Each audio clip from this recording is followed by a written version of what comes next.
Hello, everyone. Welcome back to Road to Retirement. Tony Marlette Jr. here at Brookside Financial Group, flying solo today. We'll see if Tony Shore joins us once we're into the podcast. Chris is in Denver, so you're stuck with me. So we'll talk about some savings fundamentals today.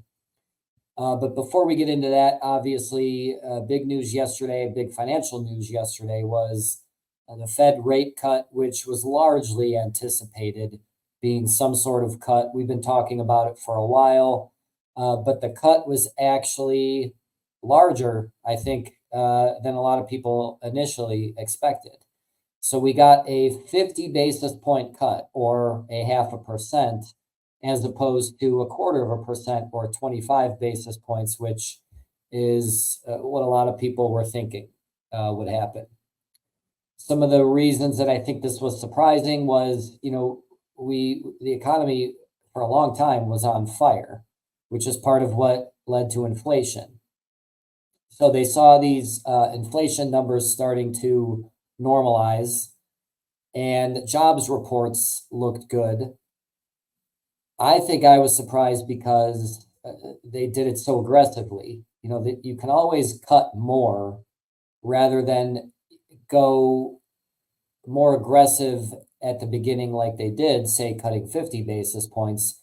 I think it makes more sense for them to cut 25 now. And if they need to cut another one in October, November, December, they can certainly do that. To me, I think that would have been the better route. I think towards the lead up to yesterday, Wednesday, September 18th, the day of the cut, more and more people were expecting a more aggressive rate cut. There were some that were calling for 75 basis points, which I think was laughable. But at the same time, they did the 50. I think some of this, we're told the jobs report is, 4.1% unemployment. I've mentioned it before. I think there's more to it than that if they're going to go so aggressive with rate cuts. We shall see. Obviously, there is the adage too that the Fed should stay out of politics, this being an election year and us being 6 weeks away from presidential election. But at the same time, if rates need to be cut, they need to be cut. People need to realize that the president does not make these decisions one way or the other. So we've talked about those, obviously, but we'll go into a little bit today on some savings fundamentals. These will be courtesy of our friends over at Charles Schwab. And I think these are kind of tried and true things. Some of them you may know, some of them you may not know. And some of them you may just say to yourself, wow, that's so simple. Why am I not doing this? Part of why I think this is so important for anybody that comes to us for financial advice, there are certain things that you have to have in place first. I know when I meet with people and when Chris meets with people, we go through a data gathering process. And part of why we do this is not just to be nosy or to try to, pull an asset grab or anything like that. It's to make sure that we're doing what's best for our clients. And part of making sure that we're doing that is to make sure that people have certain bases covered before we start, learn to crawl before you learn to walk type thing. So I think the most important thing, and one of the things that I've always stressed, and, before we start any of these, this is not meant to be any kind of, lecture or any kind of, condescending talk about, what are you doing? What are you not doing? I think a lot of people have been to through some pretty rough monetary stretches in their life, myself included. So these are some things that I think everybody can stick to, can adhere to, where applicable, of course. So the first one I think that's really big, and some of these are easier said than done, depending on your situation, is saving for emergencies. And that may sound pretty basic, sound pretty simple, but what does it actually mean? How do we affiliate that with a number? The number I go with and what we talk to clients about is if you're working, you want to have 3 to 6 months worth of living expenses saved up. So say if your monthly expenses, and you got to be honest with yourself here.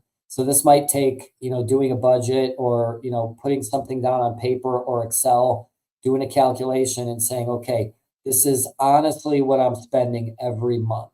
You want to look at your discretionary, meaning um, not your bills, but your lifestyle expenses, and your non-discretionary, which are your bills, utilities, mortgage, things like that, rent, whatever it may be. Figure out how much you're spending per month and then multiply that, just say times 6. So if you're spending $5,000 a month, be honest with yourself. You should have 30,000, between say 15 and 30,000 saved up in cash to fund any emergencies before you start taking on other financial ventures like investing more money or worrying about saving for a child or anything like that. So I think the first thing, the most important one, saving for emergencies, 3 to 6 months of living expenses if you're working. Probably want to go 6 to 12 months if you're retired or you're not working. Retirement's a little different because you'll have assets accumulated in a different way at that point, ideally. But 3 to 6 months for emergency funds is a really good way to get started. Even if it doesn't, if you save $100 a month or $100 a paycheck, pay yourself first is the old adage, and I believe that. Put money in savings, pay your bills, and if there's not enough to pay your bills, then you probably need to scale that back. But that takes first an honest calculation of what you're currently spending. Another one here, maximizing your savings to a retirement account. So if you're at an employer and they offer a 401k or a 403b or a simple IRA, make those contributions to that. And I said before, this with the emergency fund, don't start investing until you do that. That does not mean do not start saving for your retirement. It just means make sure that you're saving at least up to what your company matches. Most employers who have 401ks, 403bs will match what you put in up to a certain point. So if you make $50,000 a year and you're deferring 5% into your 401k, that's $2,500 per year. If your company matches up to 5%, they're going to put in $2,500 on your behalf every year. It's the only account you're ever going to have where somebody is matching you, in most cases, is matching you on your contributions and putting those in there. Those are, of course, subject to vesting, and that's a whole separate conversation. You have to be there a certain amount of time before they're actually considered yours. But at the same time, you want to do at least what the company matches. Before you go above and beyond that, that's when it's a good idea to have the rest of your savings fundamentals covered, including the one we mentioned before about the emergency expenses. So I think one other one here is pay down non-deductible high interest rate credit card debt. So there's not much anymore really that's deductible because the standard deduction has gone up so high. Student loan interest is one that we see that's fairly common. This step calls for non-deductible high interest rate debt, things like a credit card. Mortgage interest is technically deductible, but you have to be above the standard deduction. So you could argue that it's deductible still, but a lot of people don't get there.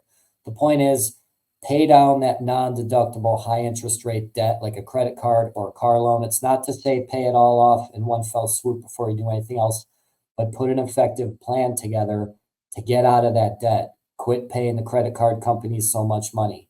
18%, 22%, whatever it may be, that money that you're paying on that and the interest that you're paying, think about what that could be in terms of an investment. Again, I mentioned before, I've been in these places before. I ran a very painful calculation at one point about how much a student loan was costing me, and it was a non-deductible student loan, and it was painful to see. And this is not to say, hey, if you do this, you're gonna regret it. It's to get to open your eyes a little bit and say, okay, this is how much I'm actually putting towards this. I need to be more aggressive in paying it down, because once you get that paid down, you'll have access to do a lot of other things.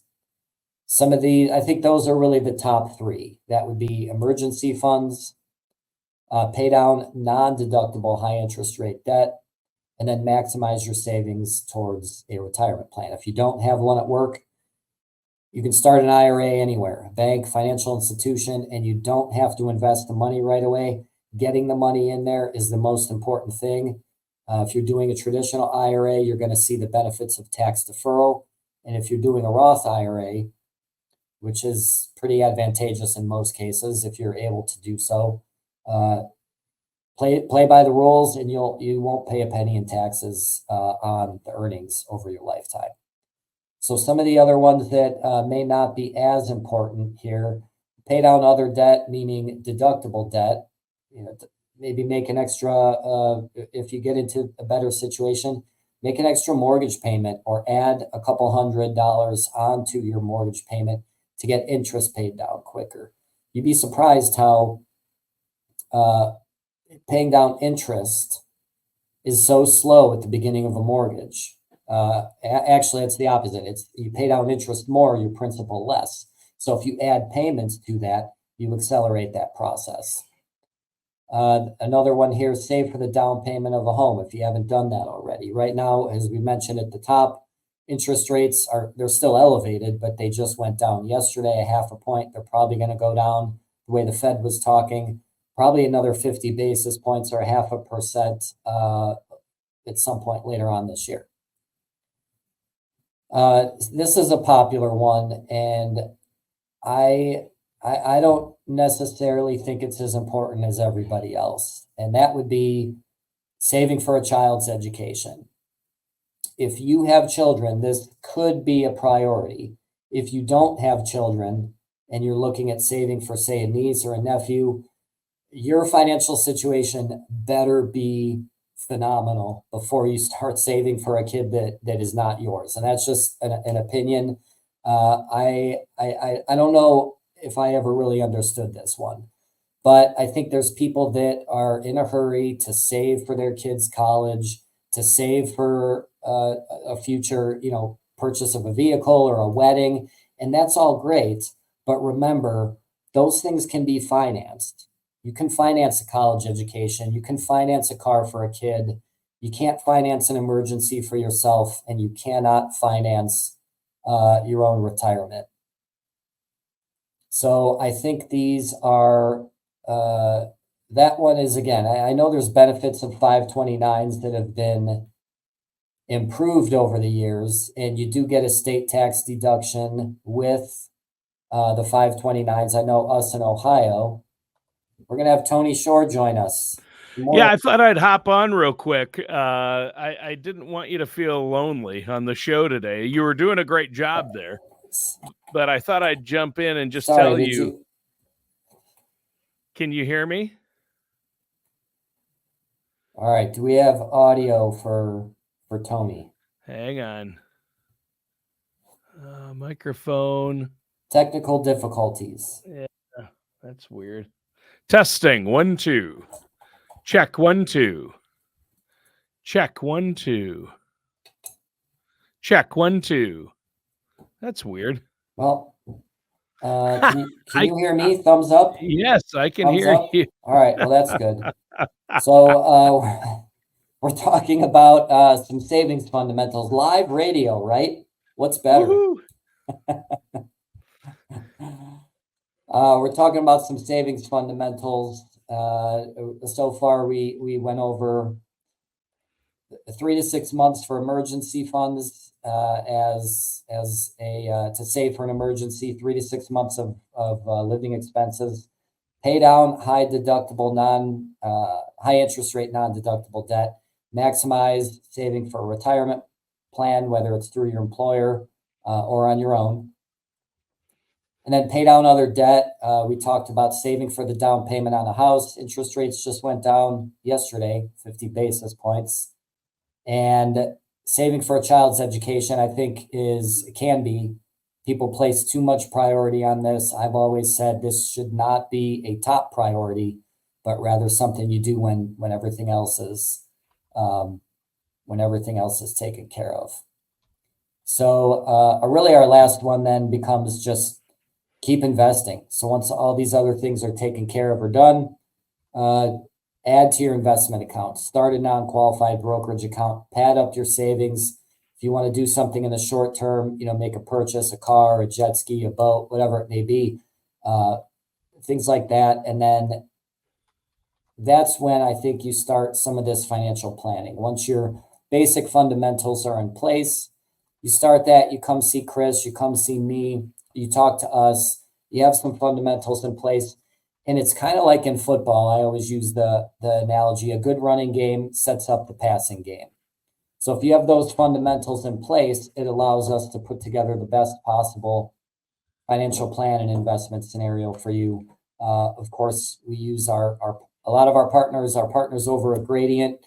Oh, yeah. And our annuity partners through Gradient Annuity Brokerage as well. So yeah, I'll flash our contact info for those of you that are watching. It's brooksidetax.com. Our YouTube channel, Brookside Financial. We have shorts and videos on there as well. Facebook at Brookside Financial. And of course, our phone number, 440-886-3550, 440-886-3550. That's going to do it for today. Not sure what these audio issues are, but we have Tony Shore's face on the air, and that's the most important part. All awesome. right, everybody. Great to be here. Have here. a good day. Thanks for listening. Thanks.